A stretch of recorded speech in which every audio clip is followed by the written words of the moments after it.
ನನ್ನ ವಿನಾಕಾರಣ ಅರೆಸ್ಟ್ ಮಾಡಿದ್ರು. 3 ತಿಂಗಳು ಜೈಲು ಹೋಗಿ ಬಂದೆ. ನಾನು ಬೇಲು ತಗೊಂಡು ಬಂದಿದ್ದೀನಿ. ಮತ್ತೊಮ್ಮೆ ಸಿಬಿಐ ಚಾರ್ಜ್ ಶೀಟ್ ಮಾಡಿದ್ರು. ಫಸ್ಟ್ನೇ ಚಾರ್ಜ್ ಶೀಟ್ ಅಲ್ಲಿ ನನ್ನ ಹೆಸರು ಮಾಡೋದಿಲ್ಲ ಅವರು. ನಾನು ಯಾವತ್ತು ಮಂತ್ರಿ ಆಗ್ತೀನೋ, ಒಬ್ಬ ಆದಿವಾಸಿ ಯಾವತ್ತು ಮಂತ್ರಿ ಆಗ್ತಾರೋ, ಕಾಂಗ್ರೆಸ್ ಸರ್ಕಾರ, ಕಾಂಗ್ರೆಸ್ ಪಕ್ಷ ಇವತ್ತು ಆದಿವಾಸಿಗಳಿಗೆ, ಅಲ್ಪಸಂಖ್ಯಾತರಿಗೆ, ಹಿಂದುಳಿದವರಿಗೆ ಇವತ್ತು ಏನ್ ಸ್ಥಾನ ಕೊಡ್ತಾರಲ್ಲ ಅವತ್ತು ಅವರು ಇಡಿ ಸಿಬಿಐಗಳನ್ನು ತಂದು ಮುಂದೆ ಇಡ್ತಾರೆ. ಇವತ್ತು 2ನೇ ಚಾರ್ಜ್ ಶೀಟ್ ಅಲ್ಲಿ ನನ್ನ ಹೆಸರನ್ನ ತರಾತುರಿಯಲ್ಲಿ ಸೇರಿಸಿ ಓಡೋಡಿ ಬಂದು ಇವತ್ತು ಅದನ್ನ ಸಮರ್ಪಣೆ ಮಾಡ್ತಾರೆ. ಇವತ್ತು ಇಂಥ ಒಂದು ಸಂದರ್ಭ ಇವತ್ತು ನಿರ್ಮಾಣ ಮಾಡಿ ಇವತ್ತು ಈ ರಾಜ್ಯದ ಜನರನ್ನ ದಿಕ್ಕು ತಪ್ಪಿಸಲಿಕ್ಕೆ ಮಾಡ್ತಾ ಇದ್ದಾರೆ. ಇವತ್ತು ಏನು ಈ ವಿರೋಧ ಪಕ್ಷದವರು ಮಾಡುವಂತ, ಈ ಮನುವಾದಿಗಳು ಮಾಡುವಂತ ಒಂದು ಇದಕ್ಕೆ ನಾವು ಯಾರು ಕೂಡ ಬಗ್ಗಲ್ಲ. ಆದ್ರೆ ಒಂದು ನ್ಯಾಯಸ್ಥಾನಕ್ಕೆ, ಸಂವಿಧಾನಕ್ಕೆ ನಾವು ಗೌರವ ಕೊಡ್ತಾ ಇದ್ದೀವಿ.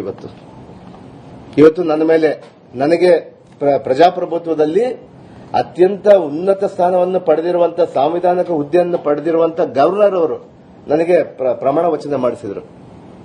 ಅದಾದ ನಂತರ ನಮ್ಮ ಫ್ಲೋರ್ ಅಲ್ಲಿ, ನಮ್ಮ ವಿಧಾನಸೌಧದಲ್ಲಿ ಇವತ್ತೇನು ಚರ್ಚೆ ಮಾಡಲಾರ್ದೇನೆ ಗವರ್ನರ್ ಹತ್ರ ಓಡೋಗ್ಬಿಟ್ಟು ಅಲ್ಲಿಂದ ಒಂದು ಪ್ರಾಸಿಕ್ಯೂಷನ್ ಕೊಡಿಸ್ತಾರಲ್ಲ ಸ್ವಾಮಿ, ನಾವು ಸ್ವಾಗತ ಮಾಡ್ತೀವಿ. ನಂದೊಂದೇ ಅಲ್ಲ, ತಮ್ಮ ಪಕ್ಷದವರು ಕೊಟ್ಟಿದ್ದಾರೆ. ಇವತ್ತು ಅವ್ರ ಬಗ್ಗೆ ಕೂಡ ಚರ್ಚೆ ಆಗ್ಬೇಕಲ್ಲ. ಅವರು ಯಾತಕ್ಕಾಗಿ ನಿಮ್ಮ ಪಕ್ಷದಲ್ಲಿ ಇದ್ದಾರೆ ಸ್ವಾಮಿ, ಅವರು ಆಗ್ಬೇಕು. ಇವತ್ತು ನಾನು ಸಂವಿಧಾನದ ಹುದ್ದೆ ಅತ್ಯುನ್ನತ ಸ್ಥಾನದಲ್ಲಿರುವಂತಹ ಒಂದು ಹುದ್ದೆಯಲ್ಲಿರುವಂತಹ ಗವರ್ನರ್ ಅವರು ಇವತ್ತೇನು ಪ್ರಾಸಿಕ್ಯೂಷನ್ ಕಳಿಸಿದಾರಲ್ಲ ಅದಕ್ಕೆ ನಾವು ತಲೆಬಾಗ್ತೀವಿ. ಇವತ್ತು ಹ್ಯಾಂಡ್ ಪಿಕ್ ಮಾಡಿದ್ದಾರೆ. ಅದರಲ್ಲಿ ತಮಗೆ ಯಾರಿಗೆ ಬೇಕೋ, ಯಾರಿಗೆ ಬಿಡಬಾರ್ದೋ, ಯಾರಿಗೆ ಬೇಕೋ ಅಂತೇಳಿ. ಮಾನ್ಯ ಕುಮಾರಸ್ವಾಮಿ ಅವ್ರದ್ದು ಯಾಕೆ ಕಳಿಸಲಿಲ್ಲ? 3 ವರ್ಷದಿಂದ ಪೆಂಡಿಂಗ್ ಇದೆ. ನಾನು ಕೇಳಬಹುದಲ್ಲ, ಪ್ರಜಾಪ್ರಭುತ್ವದಲ್ಲಿ ನನಗೆ ಹಕ್ಕಿದೆ ಅದನ್ನ.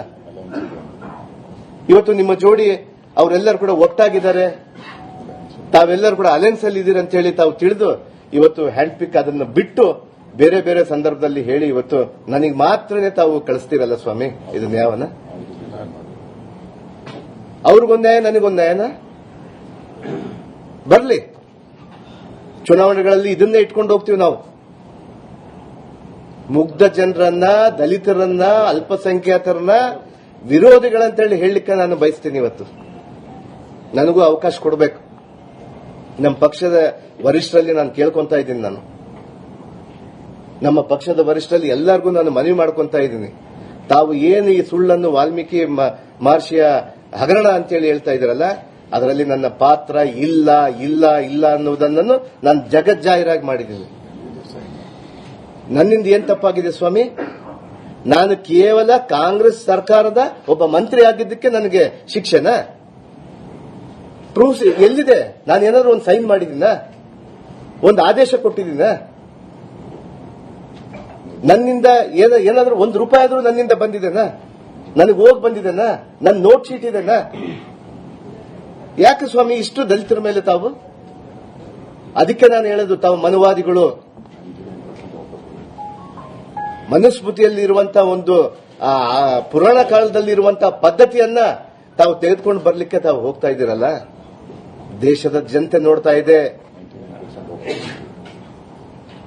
ಈಗಾಗಲೇ ಕೂಡ ಪೂರ್ಣ ಪ್ರಮಾಣದಲ್ಲಿ 100ಕ್ಕೆ 100ರಷ್ಟು ಹಣ ಕೂಡ ವಾಪಸ್ಸಾಗಿದೆ.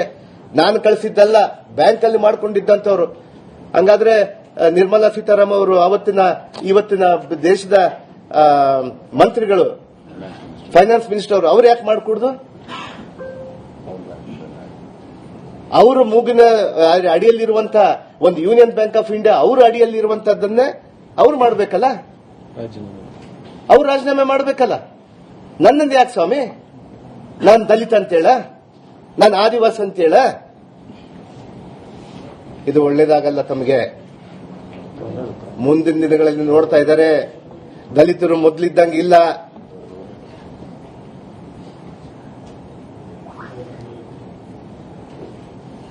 ನಾನು ಕೇವಲ